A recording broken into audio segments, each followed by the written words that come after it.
कक्षा 6 में हम स्टार्ट करेंगे दक्षता अभ्यास 5। अब इसमें पहला क्वेश्चन कह रहा है, निम्नलिखित गणितीय कथनों पर ध्यान दीजिए तथा अपनी उत्तर पुस्तिका अभ्यास पुस्तिका में बॉक्स के स्थान पर अक्षर संख्याओं के लिए संख्या लिखिए। तो जो पहला क्वेश्चन दे रखा है, कह रहा है 6 + 4 = x। तो ये जो x दिया हुआ है इसकी जगह पर क्या आएगा? तो देखिए 6 है + 4 है, 6 और 4 जोड़ेंगे तो कितना आ जाएगा? यहाँ पर आ जाएगा 10। तो ये हो जाएगा x की जगह कितना आएगा? 10। ऐसे ही सेकंड करेंगे, यहाँ पर 3 है गुणा 9 है बराबर 22। तो ये जो 22 दिया हुआ है इसकी जगह पर क्या आएगा?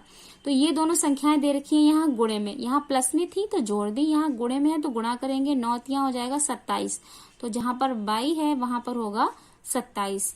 फिर है 6 - 2 = a। तो a की जगह पर क्या होगा? तो 6 में से 2 घटाएंगे तो ये हो जाएगा यहाँ पर 4। वैसे यहाँ पर है b, भाग का निशान है 2 = 5। तो यहाँ b की जगह पर क्या आएगा? तो देखिए ये वाले जो सवाल हैं भाग के, ये किस तरीके से करते हैं हम। देखिए ये क्वेश्चन दिया हुआ है, क्या करते हैं, पहले तो जो भाग करना है, b को भाग करना है 2 से। तो क्या करेंगे हम, b लिखेंगे, भाग का निशान लगाएंगे। देखिए हमें ये क्वेश्चन करना है, यहाँ पर क्या कह रहा है, b भाग का निशान है 2 है बराबर 5 है। तो ये जो भाग हमें करना है, ये एक तो अल्फाबेट हो गया और एक हो गई संख्या, तो इन दोनों के बीच तो भाग हो नहीं सकता है। संख्या का भाग संख्या की गुणा या संख्या का जोड़ या घटाना सिर्फ संख्या के साथ में ही होता है, ना कि किसी अल्फाबेट के साथ में। तो क्या करेंगे, ये जो 2 है इसको सबसे पहले हमें ले जाना पड़ेगा 5 के पास में, तभी ये दोनों हल हो पाएंगी। तो यहाँ b लिखेंगे, क्योंकि b के साथ हम 2 को हल नहीं कर सकते, तो b रोक लेंगे यहाँ पर। अब यहाँ भाग का निशान है फिर 2 लिखा हुआ है, तो क्या करेंगे, क्योंकि हमें 2 को यहाँ भेजना है तो बराबर का निशान लगाएंगे और 5 लिख लेंगे। भाग 2 को जब बराबर के दूसरी साइड भेजेंगे हम, तो भाग का निशान हो जाएगा गुणे में। अगर भाग की संख्या है तो वह किस में जाएगी? गुणे में। और अगर गुणा की संख्या दे रखी है तो वह भाग में जाएगी। अगर यहाँ गुणा 2 होता तो यहाँ बराबर 5 लिख के हम यहाँ लगाते भाग 2, लेकिन यहाँ लिखा हुआ है b भाग 2 = 5। तो यहाँ लिखेंगे b = 5, ये लिख लिया। जिसको भेजना है उसे रोक लिया हमने, बाकी सब कुछ लिख लिया। भाग 2 को हमें भेजना था, अब भाग 2 को अब भेजेंगे तो भाग का निशान लग जाएगा यहाँ गुणे में और यहाँ आ जाएगा 2। अब ये हल हो जाएगा तो b बराबर हो जाएगा 5 दूनी 10। तो b की जगह कितना लिख सकते हैं हम? 10।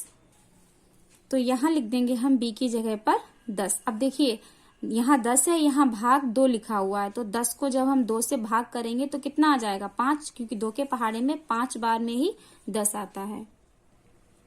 सेकंड क्वेश्चन है, कह रहा है ज्ञात कीजिए। तो फर्स्ट है इसमें 10 में से x घटाने पर प्राप्त संख्या। तो इस तरीके के सवाल हम करते कैसे हैं, पहले तो जो हमें सेंटेंस में दिया होता है वो वैसे ही लिख लिया जाता है। जैसे कि है 10 में से x घटाने पर, तो जो हमें संख्या या अल्फाबेट जो भी दे रखा है उसे वैसे ही लिख लीजिए। पहले दिया हुआ है 10, देखिए यहाँ लगाएंगे, पहले लिखा हुआ है 10 तो 10 लिख लेंगे, फिर है x लिख लेंगे। अब कह रहा है कि 10 में से, मतलब इस 10 में से x घटाने पर, तो दोनों के बीच निशान कौन सा हो जाएगा? माइनस का। ये हो गया फर्स्ट कंप्लीट। ऐसे ही दूसरा लगाएंगे, 2x और 3y को जोड़ने पर प्राप्त संख्या क्या होगी? तो 2x लिखा है 2x लिख लेंगे, और 3y लिखा है तो 3y लिख लेंगे, और दोनों को जोड़ने पर प्राप्त संख्या आएगी 2x + 3y। ये हो गया हमारा सेकेंड। थर्ड ऐसे ही करेंगे, y की 6 गुनी संख्या, तो यहाँ y लिखेंगे और गुणा 6 गुनी संख्या। गुनी संख्या मतलब दोनों के बीच गुणा, योगफल मतलब जोड़, अंतर का मतलब घटाना। अब ये जब हल करेंगे तो ये आ जाएगा 6y। ये हो गया हमारा थर्ड।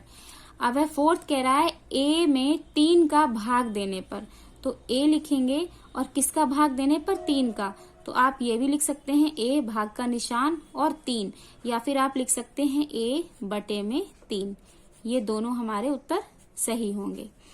फिर करेंगे हम सेकंड, कह रहा है यदि a = 5 तथा b = 9 हो तो निम्नांकित के मान ज्ञात कीजिए। मतलब देखिए ये जो फर्स्ट से लेकर के 5th तक जो दिए हुए हैं क्वेश्चन, इसमें क्या करना है, जहां जहां ए है वहां वहां 5 लिखना है और हल करना है, और जहां जहां बी है वहां 9 लिखना है। तो ये फर्स्ट क्वेश्चन लिख लिया है, और फर्स्ट में क्या है, जहां ए है वहां 5 लिखना है। तो यहाँ ए है, इसकी जगह पे लिख देंगे हम 5, बीच में निशान प्लस का और फिर 10। तो आंसर कितना आ जाएगा, 5 10 15। ऐसे ही सेकंड वाला करेंगे, यहाँ b -3, b की जगह कितना लिखना था, 9, तो b की जगह लिख लिया 9, -3 लिखा, आंसर कितना आ जाएगा, 6। थर्ड है ऐसे ही, a है जहां पर वहां पे लिखेंगे 5, जो निशान है वो वैसे ही लगा दीजिए, b की जगह पे 9 माइनस और यहाँ पर 14। इसको कैसे हल करेंगे, ये देखिए बोर्ड मास फॉर्मूला होता है, उसके हिसाब से इसको हल करेंगे। तो क्या करते हैं, सबसे पहले ब्रैकेट, देखिए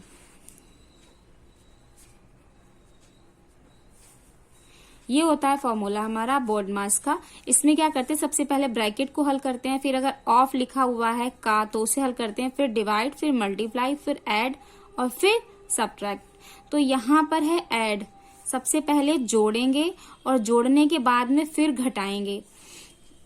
तो यहाँ पर 5 और 9 ये लिखा हुआ है हमारा प्लस में, तो इन दोनों संख्याओं को जोड़ेंगे पहले और फिर हम 14 को हल करेंगे। तो 9 और 5 कितना हो जाएगा, यहाँ पे 14, और माइनस ये क्या हो जाएगा, 14। तो यहाँ 14 में से जब 14 जाएगा माइनस करेंगे तो आंसर आएगा हमारा 0। ऐसे ही करेंगे फोर्थ। देखिए यहाँ दे रखा है ए की जगह बोला था कि 5 है और बी की जगह बोला था 9। अब यहाँ दोनों संख्याएं गुणा में हो गई तो गुणा कर देंगे, 9 पना ये हो जाएगा हमारा 45। फिर यहाँ है ए, इसकी जगह लिख देंगे हम 5, तो ये हो जाएगा 30 गुणा 5, गुणा करेंगे तो 5 दिया 15, आंसर आएगा 150। नेक्स्ट है फिफ्थ क्वेश्चन। फोर्थ क्वेश्चन कह रहा है विस्तृत रूप को घातांकीय रूप में लिखिए। तो ये देखिए विस्तृत रूप दिया हुआ है, घातांकीय रूप में लिखेंगे तो क्या करेंगे, x कितनी बार है, x गुणा x गुणा x, x है 3 बार तो लिखेंगे x और इसकी घात हो जाएगी हमारी 3, और b है 1 बार तो यहाँ हो जाएगा केवल b, ये हो जाएगा x की घात 3 और x है 3 बार तो x की घात 3 और y है 1 बार तो यहाँ हो जाएगा y। फिर है सेकंड q गुणा q गुणा q, q कितनी बार है, 3 बार तो आंसर आएगा q की घात 3, ये हो जाएगा इसका उत्तर। फिर है थर्ड वाला है 2 गुणा बाई गुणा बाई गुणा बाई, तो 2 को ऐसे ही लिख लेंगे, और बाई कितनी बार है, 3 बार तो बाई लिखेंगे और इसकी घात लगा देंगे 3, ये हो जाएगा इसका उत्तर।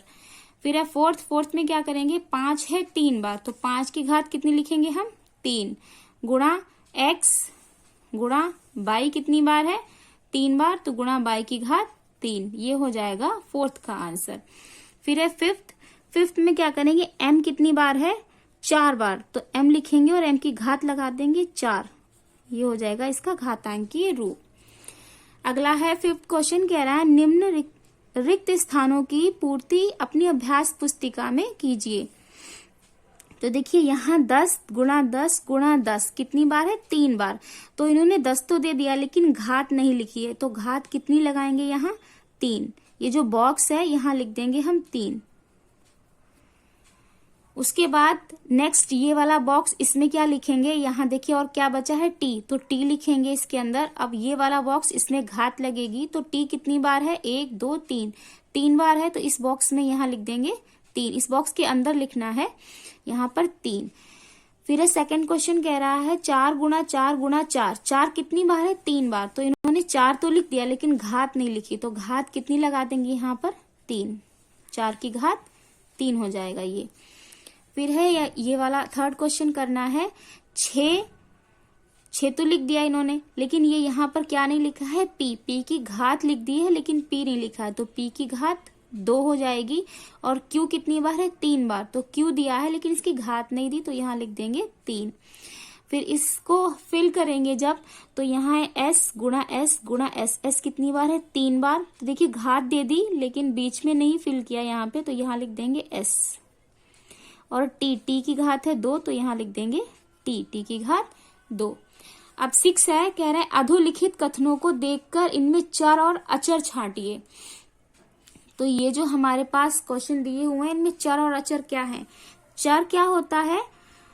जो हमारे अल्फाबेट होते हैं उन्हें कहते हैं चर, और अचर जो हमारी संख्याएं होती हैं। तो जब हम इसमें कहेंगे कि चर और अचर छांटिए तो ये जो 5 हो जाएगा ये हो जाएगा अचर। यहाँ पर 7 अचर, जो भी संख्या होगी वो अचर होगी। तो ये 5 अचर हो गया, 7 अचर हो गया। तो बची हुई ये संख्याएं क्या हो गई? बची हुई जो अल्फाबेट है ये हो जाएंगे चर।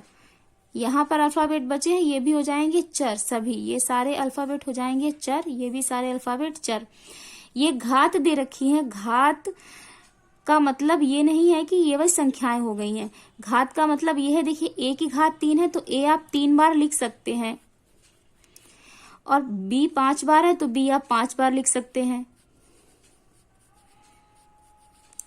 तो ये हुआ इन घातों का मतलब, ना कि ये अचर हो गई। अचर सिर्फ यहाँ गुणे में जो संख्या लिखी हुई है वही अचर होगी, बाकी जो घात में संख्या लिखी हुई है उसका मतलब अचर नहीं है, वह इन अल्फाबेट की घात दे रखी है। तो ये हो गए चर, ये जो अल्फाबेट है ये चर हो गए, और जो संख्या है हमारी इसमें वो हो गई अचर। तो ये एक्सरसाइज हमारी यहाँ पर कंप्लीट हो गई।